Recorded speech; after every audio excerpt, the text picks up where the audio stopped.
Will you let go of the anger, the bitterness, the resentment, and give your enemy food when he's hungry?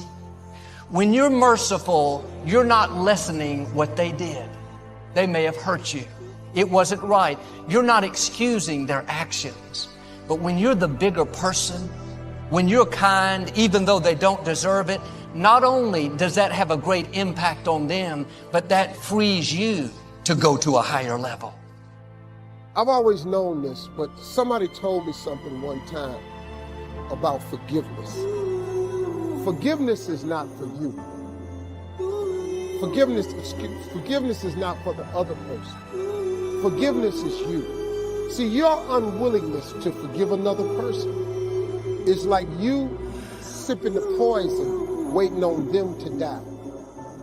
You're still alive, still on this earth, even though it's been challenging and rough. And sometimes you get discouraged and uninspired to keep going. God has a plan. You will grow through what you go through. Everything that you're going through, at some point, it makes no sense to you right now. But at some point, God is going to reveal to you why all of these issues, challenges, and problems continue to show up and what you were supposed to learn from it. You will grow through what you go through. You can't sip the poison of unforgiveness and expect them to die. Forgiveness is for you. Something else out there. You can't drive your car looking in the rearview mirror. You can't. If you keep looking in the rearview mirror, you're going to keep crashing your car. There's a reason why the rearview mirror is this big and the windshield is this big. That's a reason for it. Because all the rearview mirror does is allows you to see what you've passed and to prevent what you've passed from coming up on you again. That's all the rearview mirror is for. The windshield is your future. It's where you're going. It's where you're headed. I hope you all picked up this today. And think about that, how that affects your life. If you got someone who you feel has wronged you and you carrying that, that's like a cancer. And all it's doing is eating away at you. Do you know how many people I've had to forgive that have never asked me for forgiveness? You know how many people I just let go so I could just go where God had for me? Because I just ain't have no more time to spend no more time thinking about that. A lot of people would say, I love myself. Do you really love yourself? Are the things that you're doing and the people that you're hanging out with and the places and the circles that you're traveling in, does that reflect a person that actually loves themselves? If you love yourself, why would you fuck with those type of people? You know what they're saying about you behind your back. You know they're jealous and envious of who you are and the things that you got going on in your life and your career. You know that they don't like you. And they've made it clear. They've sent you every sign imaginable that they could possibly send you.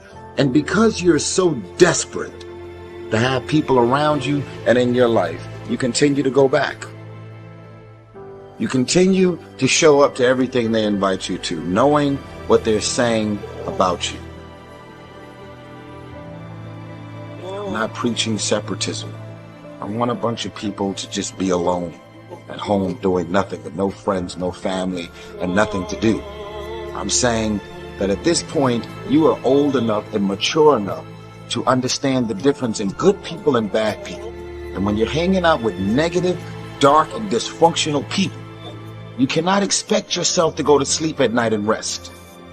You cannot expect yourself to feel good about your day when you're including negative and dysfunctional people in your day. So what you grew up with them?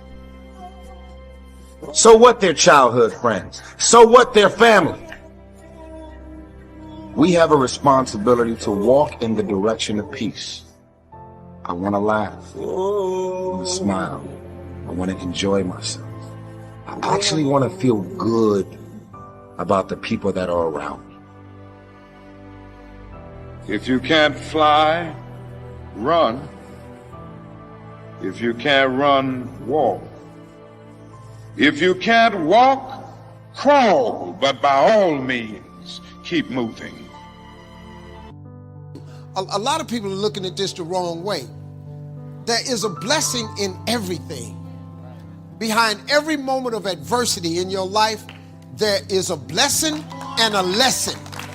Every moment of adversity has those two things. Pain always leaves a gift. Always. It's not going to change for you. It's COVID for everybody. This ain't just you. Your world 42 ain't finna crumble because you got to change your career. You have to change your career. You just said it in the question. Maybe it was time for you to move on. Somebody sent me a plaque one day that said, don't worry about the people that God has removed from your life. He saw things you didn't see. He heard conversations you couldn't hear. And he made moves you wouldn't make. And that's it. So when COVID happens, people get, oh, this door closed, my business closed, my job closed. When a door gets shut, all you gotta do is walk up the hall. It's more doors. This is God. God he's everything, man. He got everything. You ain't gotta worry about because your company closed. This ain't the only company. Could it be that he's setting you up for an upward move? But now if you're gonna stay there and cry, see, here go the problem with them. Okay, they close your company. You stand at the door, open the door, open the door. The company's closed. You gotta open back up, get some more investors, open your company. Could it be that all he wants you to do is go, wow, it's been great, been some years, walk up the hall? Could it be that there's a different door that he wants you to go through that was better than the door that got shut in your face? It's really, you have to live your life in expectation of wonderful things happen. God is a merciful God. He didn't bring you this far to leave you. He didn't set you up to fail. You're tripping. You're tripping, man. He only wants to progress his children. That's all he wants to do. Even if you're wrong, he forgives us. Just keep moving, man. It ain't nothing. This thing right here, really, man, you got to look. So many good things have happened to me. Now, look, I've had some painful moments in this like you. But hey, I look for the bright side, man. I expect something good to happen. I'm back at work. I don't know what he was doing, but he done made a move for me because I ask him to all the time. And then I just sit in expectation and wait and see what he got for me because he got something for me. Somebody asked me a question the other day. If you could go back to any period in your life, what period would you go back to? I ain't ever had it this good. This is the best my life ever been. You gotta be nuts. Man, you wouldn't want to be 25 again? Are you kidding me? The 25-year-old dude that was me? I'm so glad that idiot is gone. No. 63 years old, man. It's the best my life ever been. You know what I'm saying? But that's the scripture, though. If you honor me, your latter days will be greater. So all I do, I just honor him, and he gonna keep shining on me. I got it figured out. I ain't even worried. 2020 was a rough year. Another kid said, 2020, man, it's got to be the roughest year of our lives. I got news for you. This ain't even close. This ain't even close to the roughest year of my life, partner. I got some years. He said, you've had a worse year than this? Then he started naming all the stuff. Kobe Bryant died. Hold up, dog, my mama died. You was hurt when Kobe died. Dog, my mama left this earth. I like Kobe. We was boys. It was huge. But that wasn't bigger than my mama dying, though. Shit, let me tell you something, boy. I thought they was going to have to take me up out of here, boy, when that girl left. Because I was mad. Doctor said, I don't think your mother's going to make it. I said, well, cool. You ain't either. That was my first reaction. Your mama ain't going to make it. You ain't either. That's the dude I was. At 40, my mama ain't gonna make it. I tell you what, why you in here talking to me? You better get in there and get to doing something, because if she don't make it, you ain't either. And me and my brothers was dead serious. They was dead serious. We gonna kill him. Our stupid ass went, yeah, My oldest brother said, "We gonna kill him." Me and my brother said, "Yeah." My father came in there and said, "Y'all ain't got nothing to do with this. That's my wife. I ain't gonna kill him. What you gonna kill him for?" That's a crazy conversation, ain't it?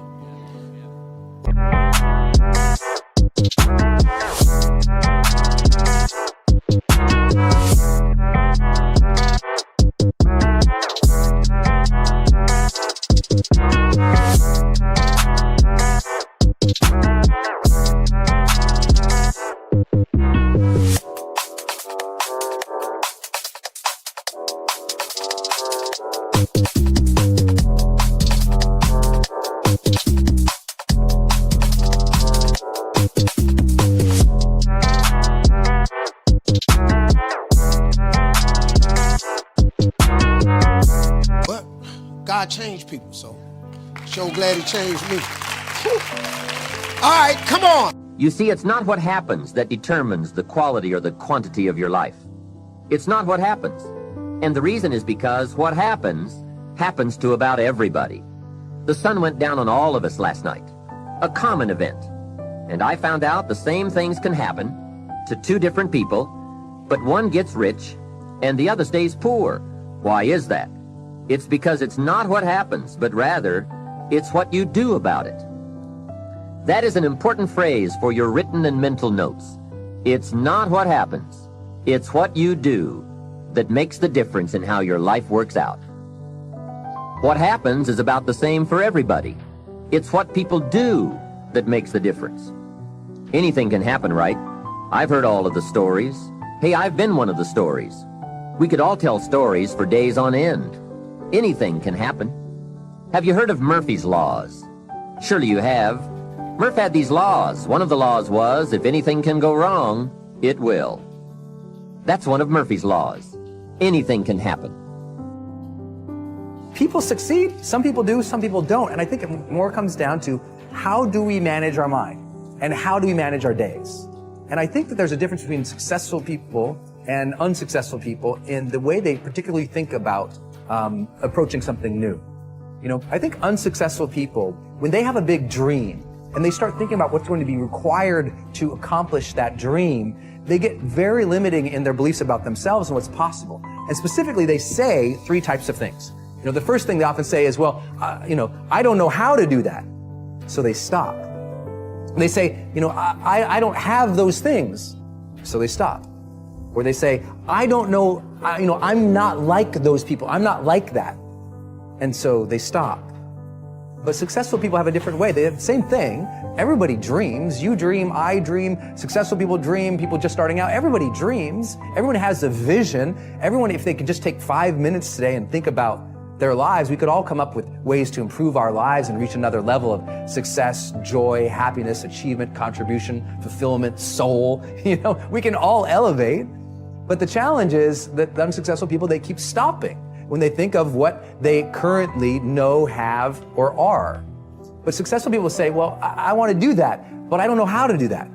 But instead of stopping, they say, well, then my job is to go learn that. They take their current limitation and they put it on their agenda as a job to do, as a thing to figure out, a thing to make happen. My point is, the person who's worried is focusing on something different and making a different decision. They're focusing on, maybe they were in an accident, maybe they were hurt, maybe they were killed. They're giving it that meaning, it freaks them out.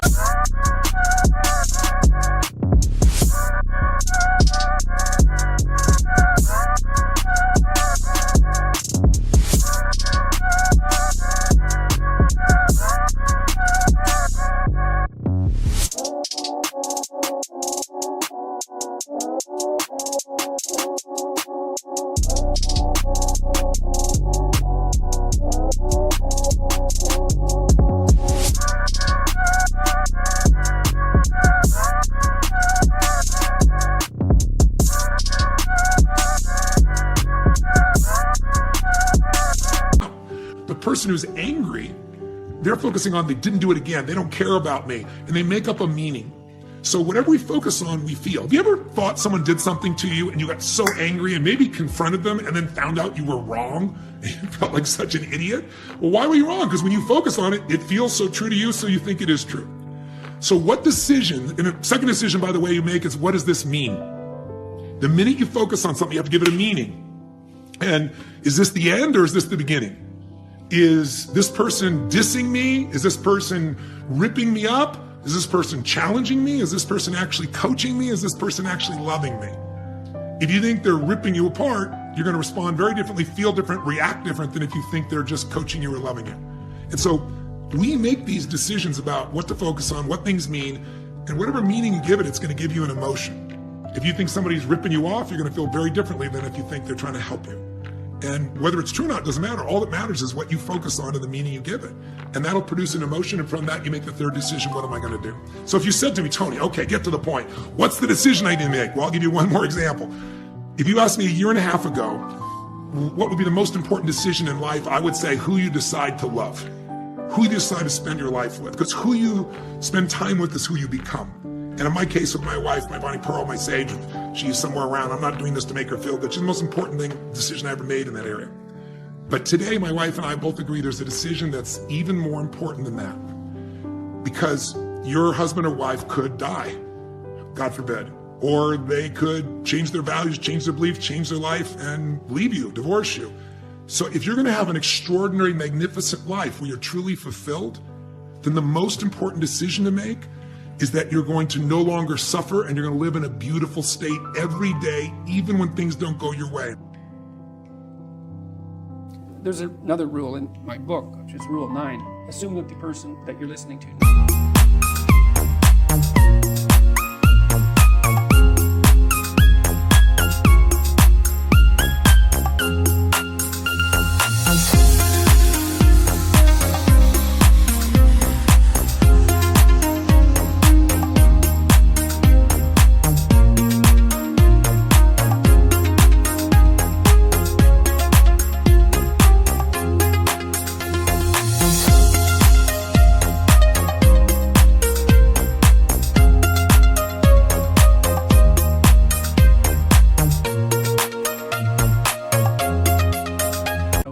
don't. Well, they do. The person you're listening to knows some things you don't. You can be sure of that. Now, whether or not you can get to them is a different matter, but if you do get to them, it's a real deal for you. That's why you want to listen to the other person's arguments, is because you're not everything you could be. You don't know the pathway forward with as much clarity as you could. And it's possible. This is one of the wonderful things that I've had the privilege of experiencing as a clinician. You know, because people, it's like I live inside a Dostoevsky novel as a clinician. People come in and they tell me about their lives, and I listen to them and they tell me things that are just absolutely beyond belief, you know. And I learn from my clients constantly. They're telling me honestly about their experience. They tell me things they wouldn't tell anyone else because I actually listen to them. But part of the reason I listen is because I'm desperate to listen. It's like there's a possibility I'm going to do something stupid in the next 5 years that's going to be like fatal. And there's some small possibility that if we have a decent discussion, that you'll tell me something that will eliminate some of my blindness so that I don't have to fall into that particular pit. And if you have a good sensitivity for the depth of the pit, then you know you're pretty bloody motivated to avoid it. And so, and that dialogue is it's dialogic, it's dialogos, right? It's shared logos. It's the way that we redeem ourselves mutually moving forward. This is the one that's important. Anything you work hard to accomplish, anything you struggle over to make it happen, anything you put a lot of effort in, I want this, I'm going to work like crazy, I'm going to get this. My first question is, why are you working so hard? And the answer is very simple. Anything you're struggling to try to accomplish, whether it's health or love, relationships, whatever it is, if you're struggling, it represents a simple fact. Your subconscious programming doesn't support that conclusion. So the fact is, what are my programs? Look at your struggle. And wherever you're struggling, the struggle is not because the universe won't provide for you. The struggle is an internal job. The struggle is you're trying to overcome previous programming that prevents you to go to that destination. So the wonderful part about this understanding is you don't have to review your life. You can look right now at this one moment, just look in your head and say, what are the things that I keep trying to get and they seem to be elusive. I can't get them. They're always out of reach. I say, the universe is not holding back. It's your... Whatever it is, we all have these excuses. And I call all of these things that we hang on to and use to keep ourselves from reaching these higher places in our lives, the wake. I call it the wake. And the wake is comes from a story that I heard Alan Watts tell one time, and it was a very powerful story. He said, your life is like a boat, and it's heading up the river at, say,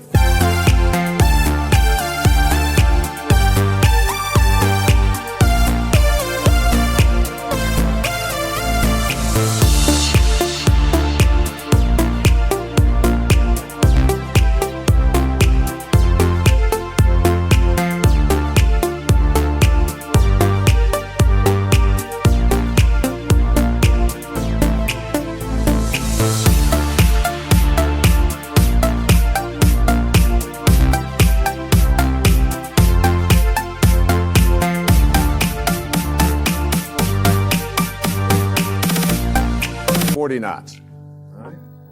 And as it's going, you are somehow able to metaphorically stand on the stern, the back of the boat, and look down into the water. Now there goes your life in this direction, and you're standing here and you're looking down into the water. And you ask yourself these three questions. The first question, what is the wake? What is it? What is this thing that you see? And the answer, the wake is the trail that is left behind. That's what it is. Nothing more, nothing less. It's the trail that is left behind. Second question to ask yourself in this little metaphor, what's driving the boat? What's making this thing go in this direction? The answer, the present moment energy that's being generated by the engine, and nothing more. That's the only thing that's making the boat go in this direction. And in this little scene, this means it's the present moment thoughts that I have and how I am using them that is making my life go in this direction, and nothing more. Because the third question is the most important and powerful question. And ever since I heard it, I've always thought about this whenever I have a tendency to look back here and blame something. Is it possible for the wake to drive the boat? That is, can a trail that is left behind make a boat go in this direction? And of course the answer to that is no, it can't. It's just a trail that is left behind. And in that trail, there are an enormous number of things, and every one of us has a wake. And we have a whole lot of stuff in it. And one of the problems that we have is that we have a tendency to look at the wake and all of the stuff that's in it to explain why it is my life isn't working the way I would like it to work, working the way I would like it to work, working the way I would like it to work, working the way I would like it to work, working the way I would like it to work, working the way I would like it to work, working the